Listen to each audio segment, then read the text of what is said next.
morning, my name is Fatima and I will talk about a topic that is very important in our daily life because there are a lot of people that have some problems or complications in their life and we don't know how's the cause about this.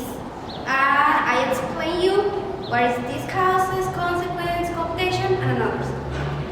My topic is the disability. First of all, I think that it's important that we know about the meaning of this word. And disability is a general term that encompasses important limitations in activities and movements. For this topic, there are three very important words that we need to understand. The first one is a decrease, that is a problem in the structural body. The second one is activity limitation, that is a problem with some movement of the part of the body. And the third one is a participation restriction, that are problems or deficiencies in some activities for this problem. For example, the decrease are when a person cannot have a capacity with his hand. The activity limitation is when the person cannot move his hand. And a participation restriction is when this person can want to write a letter, but he can't. There are different kinds of disability, and I think that it's very important that we know about them and know about their causes, consequences, complications, and others. And I believe that we won't be experts in this topic because it's very complex and difficult. But my objective is that explain you what is these causes, these consequences, and how we can help them. For this, we can distinguish 5 different classifications of the disability, and in this we can include all disabilities. These classifications are motor disability, hearing impairment, visual disability, visceral disability, and intellectual disability. I only talk about 4, but the 5 are very important. The first one is a motor disability, and for this disability, there are some problems in the structure, in the muscle, and in the strength. There are, like another disabilities, some complication, and I like one specific. That is a problem or deficit in the fine and grosser motor skin. The fine motor skin is the capacity that all have when we want to do some activities like to writing or to painting with our hands or with our leg, like contemporary dance or ballet, that are fine activities. And the grosser motor skin is the capacity that all have when we want to do some activities like to run or to jump or to dance and others. For this disability, there are 2 different classifications. The first one is according to the deficit in the body, and for this is divided into paresias and plegias. Paresias is a deficit in the capacity, and plegias is a total loss of this capacity. And another classification is according to the number of the members that we see affected. For this, we can distinguish monoparesias, diparesias, paraparesias, and others. The next disability is a hearing disability, and this is the degree of the perception of or sound. And for this, we can distinguish 2 different persons of people. The person that have a total or profound deficit in this capacity, and people with hearing impairment.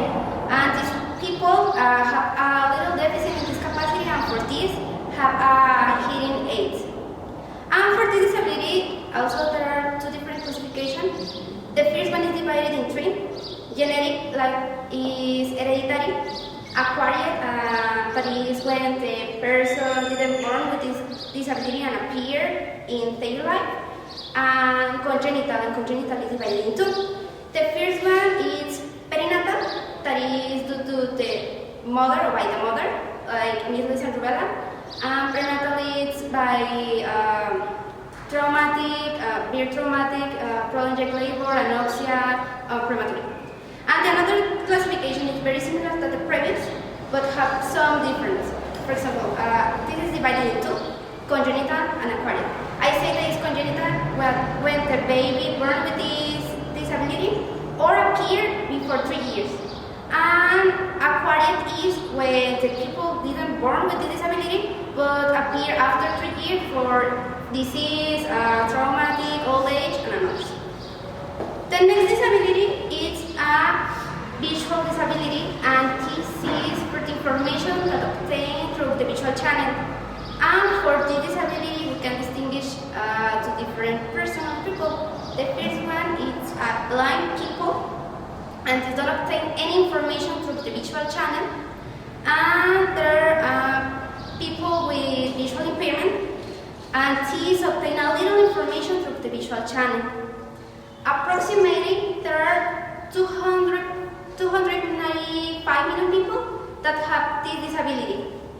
39 million people are blind people, and 246 million people have a low vision.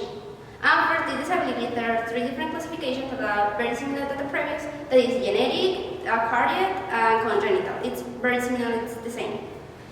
The last disability is an intellectual disability.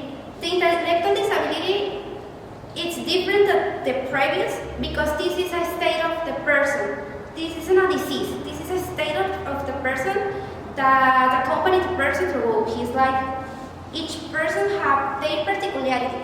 There are persons that obtain their complete autonomy, and there are persons that don't obtain this autonomy. And for this, there are 4 different classifications. The first one is genetic, like genetic disorders such as Down syndrome. The second one is acquired by damage of the brain or central nervous system. The third one is congenital, and this is by the mother, like malnutrition, contraction, rubella, or HIV, or for alcohol or drug intake. And social is for problems in their environment, like malnutrition, family violence, or abandonment. And in conclusion, I know that I didn't mention all disability, but the 5 classifications are very important. I believe that it's necessary that we know about the disability because there are a lot of problems that affect their mobility, their capacity, their activity, or their life. And we don't know how we can help them. For example, one complication is architectural structure. For us, it's not a problem, but for them, it's a big problem. So this is important that we know about the disability